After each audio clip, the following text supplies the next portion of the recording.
கிறிஸ்துவுக்குள் மிகவும் பிரியமானவர்களே, இயேசு கிறிஸ்துவின் நாமத்தில் உங்கள் யாவரையும் அன்போடு கூட நான் வாழ்த்துகிறேன்.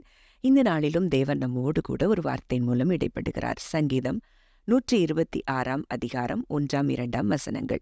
சீயோனின் சிறையிருப்பை கர்த்தர் திருப்பும்போது சொப்பனம் காண்கிறவர்கள் போல் இருந்தோம்.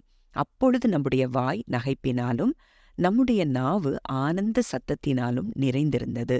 அப்பொழுது கர்த்தர் இவர்களுக்கு பெரிய காரியங்களைச் செய்தார் என்று புறஜாதிகளுக்குள்ளே சொல்லிக் கொண்டார்கள். இந்த வார்த்தையின் மூலம் தேவன் நம்மோடு கூட இன்றைக்கு இடைப்படுகிறார். சீயோனின் சிறையிருப்பு அது கர்த்தர் திருப்பும் போது எப்படி இருந்ததா? சொப்பனம் காண்கிறது போல இருந்ததா?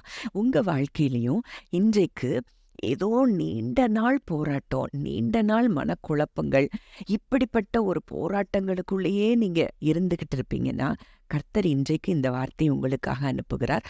உங்கள் சிறையிருப்பு மாறும். அது எப்படி இருக்கும்னா, மாறும்போது என் வாழ்க்கையிலையா இப்படி ஒரு மாற்றம் நிகழ்ந்தது என்று சொல்லும் அளவுக்கு உங்க சிறையிருப்பு ஒரு சொப்பனம் பார்க்கிறத போல, ஒரு கனவு கண்டதை போல இருக்குமா?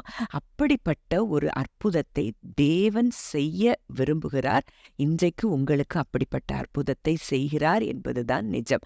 அடுத்த வசனத்துல நம்ம பார்க்கிறோம், அப்படி சிறையிருப்பு திரும்பும்போது அங்கே என்ன நடக்கிறதா?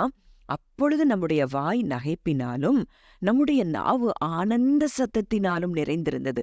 உங்க வாழ்க்கையில இப்படி உங்க சிறையிருப்பு மாறும்போது உங்களுக்கு வாழ்க்கையெல்லாம் ஒரே சந்தோஷமாய் மாறக்கூடிய ஒரு அற்புதத்தையும் தேவன் செய்கிறார் என்பதுதான் நிஜம். நகைப்பினாலையும் ஆனந்த சத்தத்தினாலையும் நிறைந்திருக்குமா? புறஜாதிகள் கூட உங்களை பார்த்து சொல்லுவாங்களாம், கர்த்தர் இவர்களுக்கு பெரிய காரியங்களை செய்தார் அப்படின்னு சொல்லக்கூடிய அளவுக்கு தேவன் உங்க வாழ்க்கையில மிகப்பெரிய மாற்றங்களை கொண்டு வருகிறார் என்பதுதான் நிஜம். அதே இது 3வது வசனத்துல நம்ம பார்க்கும்போது, கர்த்தர் நமக்கு பெரிய காரியங்களை செய்தார், இது நிமித்தம் நாம் மகிழ்ந்திருக்கிறோம் அப்படின்னு நீங்க சொல்லக்கூடிய நாட்களுக்குள்ள நீங்க வந்திருக்கிறீங்க. ஏசாயா 61 அதிகாரம் 3 வசனத்துல சொல்லப்பட்டிருக்கிறது, சியோனிலே துயரப்பட்டவர்களை சீர்படுத்தவும் அவர்களுக்கு சாம்பலுக்கு பதிலாக சிங்காரத்தையும் துயரத்துக்கு பதிலாக ஆனந்த தைலத்தையும் ஒடுங்கின ஆவிக்கு பதிலாக துதியின் உடையை கொடுக்கவும் அவர் என்னை அனுப்பினார் அப்படின்னு சொல்லி ஏசாயால ஆண்டவர் இந்த பகுதியை வாசிக்கிறத நம்ம பார்க்கிறோம். அப்போ இயேசு கிறிஸ்து நம்ம வாழ்க்கையில வந்துட்டாருனாலே அங்க என்ன இருக்காது? துயரம் இருக்காது. அங்க சாம்பலுக்கு பதிலாக சிங்காரம் உண்டாகுது, துயரத்துக்கு பதிலாக ஆனந்த தைல அபிஷேகம் உண்டாகுது, ஒடுங்கின ஆவிக்கு பதிலாக துதியின் உடையும் இன்றைக்கு தேவன் நமக்கு தருகிறார்.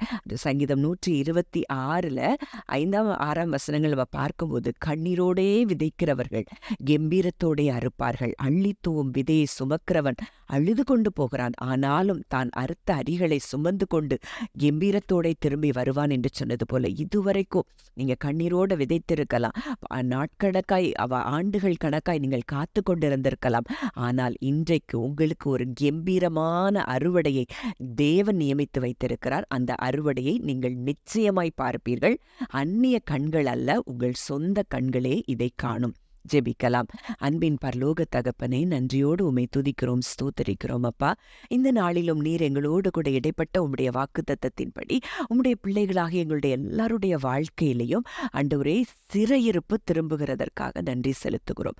அப்பா, எங்களுடைய வாய் ஆனந்த சத்தத்தினாலும் நகைப்பினாலும் கர்த்தர் நீர் நிரப்புகிற கிருபைக்காய் நன்றி செலுத்துகிறோம். புறஜாதி மக்கள் கூட கர்த்தர் எங்களோடு கூட இருக்கிறார் என்பதை அறிக்கையிடும் வண்ணமாக எங்கள் சிறையிருப்புகளை கர்த்தர் நீர் திருப்புகிறதற்காக நன்றி செலுத்துகிறோம். கண்ணீரோடு விதைத்த எங்களுக்கு ஒரு கம்பீரமான அறுவடையை நீர் தந்ததற்காய் நன்றி செலுத்துகிறோம் சுவாமி. ஆண்டவரே, இந்த நாள்ல அப்படிப்பட்ட அற்புதத்தை நீர் செய்ததற்காய், ஆண்டவரே எங்க வாழ்க்கையில நீர் செய்ய தொடங்கினதற்காய், ஆனந்த தைல அபிஷேகத்தினால் எங்களை நிரப்புகிறதற்காய், துதியின் உடையை நீர் எங்களுக்கு தந்ததற்காய் நன்றி செலுத்துகிறோம். துதி கன மகிமை யாவையும் இயேசு ஒருவருக்கே செலுத்துகிறோம். கர்த்தரும் மீட்பருமாகிய இயேசுவின் மூலம் கேட்கிறோம் ஜீவனுள்ள நல்ல பிதாவே, ஆமென்.